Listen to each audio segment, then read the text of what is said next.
ಹುಬ್ಬಳ್ಳಿ ಭವಾನಿ ಶಂಕರ ದೇವಸ್ಥಾನ ಆ ಒಂದು ದೇವಸ್ಥಾನ ಉಳಿಬೇಕು. ಆ ಒಂದು ದೇವಸ್ಥಾನ ಇನ್ನೂ ಹೆಚ್ಚಿಗೆ ಅದಕ್ಕೆ ಏನೇನು ಪುನರುಜ್ಜೀವನಕ್ಕೆ ಇನ್ನು ಯಾವುದೇ ರೀತಿಯಿಂದ ಅನುಕೂಲತೆಗಳನ್ನು ಆಗ್ಬೇಕು ಅದನ್ನೆಲ್ಲ ಕರ್ನಾಟಕ ಸರ್ಕಾರ ಇರ್ಬೋದು, ಕೇಂದ್ರ ಸರ್ಕಾರ ಇರ್ಬೋದು, ಅದ್ರ ಬಗ್ಗೆ ಯೋಚನೆಯನ್ನು ಮಾಡಲಿ, ಅದ್ರ ಬಗ್ಗೆ ಚಿಂತನೆಯನ್ನು ಮಾಡಲಿ, ಅದೆಲ್ಲ ನಮ್ಗೆ ಸ್ವಾಗತ ಇದೆ.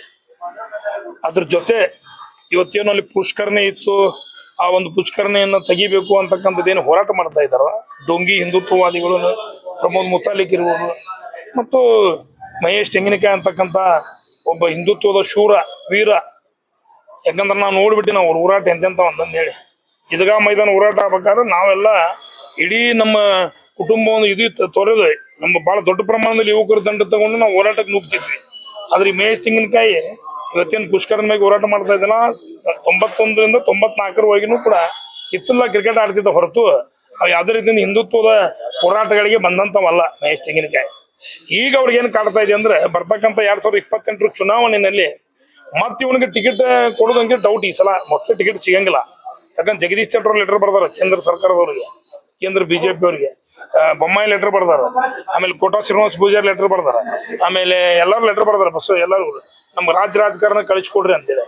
ಸೊ ಹಿಂಗಾಗಿ ಏನೈತಲ್ಲ ಈ ಮಹೇಶ್ ತೆಂಗಿನಕಾಯಿಗೆ ಅಸೆಂಬ್ಲಿ ಚುನಾವಣೆ ಟಿಕೆಟ್ ಸಿಗಂಗಿಲ್ಲ ಅಂತೇಳಿ ಈ ರೀತಿ ಒಂದು ಹುಬ್ಬಳ್ಳಿಯನ್ನ ಒಂದು ಬೆಂಕಿ ಹಚ್ಚೋದ್ರ ಮುಖಾಂತರ, ಹುಬ್ಬಳ್ಳಿಯಲ್ಲಿ ಅಶಾಂತಿ ಮಾಡಿಸೋದ್ರ ಮುಖಾಂತರ ತನ್ನ ಬೆಳೆಯನ್ನು ಬೆಳೆಸ್ಕೊಳ್ಬೇಕು ಅಂತಕ್ಕಂಥದ್ದು ಮತ್ತು ಕೇಂದ್ರದ ಬಿಜೆಪಿ ಅವರ ಗಮನವನ್ನು ಅವನ ಕಡೆ ಸೆಳಿಬೇಕಂತೇಳಿ ಇದು ಡೊಂಗಿ ಹೋರಾಟವನ್ನು ಪ್ರಾರಂಭ ಮಾಡಿದಾರ. ನನ್ನ ಪ್ರಶ್ನೆ ಏನಪ್ಪಾ ಅಂತಂದ್ರೆ, ಕಳೆದ 18 ವರ್ಷಗಳಿಂದ ಹುಬ್ಬಳ್ಳಿ ಧಾರವಾಡ ಮಹಾನಗರ ಪಾಲಿಕೆಯಲ್ಲಿ ಭಾರತೀಯ ಜನತಾ ಪಕ್ಷನೇ ಆಡಳಿತ ನಡೆಸ್ತಾ ಇದೆ. ಇವತ್ತು 15ನೇ ಮೇಯರ್ ಬಂದಿದ್ದಾರೆ. ಇನ್ನು 10 ತಿಂಗಳಾದ್ರೆ ಈ ಅವಧಿ ಮುಗಿದೋಯ್ತು. ಕಳೆದ 18 ವರ್ಷಗಳಿಂದ ಅಲ್ಲಿ 13ನೇ ಹಣಕಾಸು ವಿನಿಯೋಗ ಆಗಿದೆ, 14ನೇ ಹಣಕಾಸು ವಿನಿಯೋಗ ಆಗಿದೆ, ಮಹಾನಗರ ಪಾಲಿಕೆ ಜನರಲ್ ಫಂಡ್ ವಿನಿಯೋಗ ಆಗಿದೆ. ಇವತ್ತು ಎಲ್ಲಗಳ ಫಂಡ್ ಅಲ್ಲಿ ವಿನಿಯೋಗ ಆಗ್ಬೇಕಂತಂದ್ರೆ ಇಲ್ಲಿ ನಡೆಸ್ತಕ್ಕಂಥ ಮೇಯರ್ ಅವರೇ ಹೊಣೆ.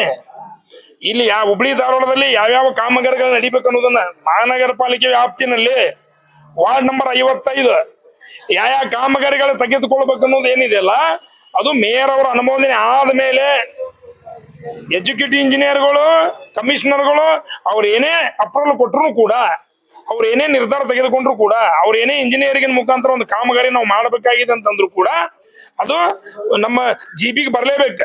GP ಒಳಗೆ ಬಂದದು ಪಾಸ್ ಆಗ್ಬೇಕು. GP ಒಳಗೆ ಅದು ಅನುಮೋದನೆ ಆದ್ಮೇಲೆನೆ ಎಲ್ಲಾ ಕಾಮಗಾರಿಗಳು ಪ್ರಾರಂಭ.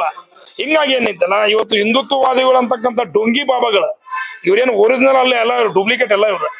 ಇವತ್ತು ಇವ್ರೇನು ಹೋರಾಟ ಮಾಡ್ತಾ ಇದಾರಲ್ಲ ಇವರಿಗೆ ನಿಜವಾಗ್ಲೂ ಇವತ್ತು ತಮ್ಮ ಹೋರಾಟಕ್ಕೆ ಜಯ ಸಿಗಬೇಕಂದ್ರೆ, ತಮ್ಮ ಹೋರಾಟ ನಿಜವಾಗ್ಲೂ ಸತ್ಯ ಐತಂತಂದ್ರೆ ಇವ್ರು ಫಸ್ಟ್ ಏನೈತಲ್ಲ ಇವ್ರು ಮತ್ತೆ 18 ವರ್ಷಗಳ ಕಾಲ ಯಾಕೆ ನೀವು ಹಾಸ್ಕೊಂಡು ಮಕ್ಕೊಂಡಿದ್ರಿ?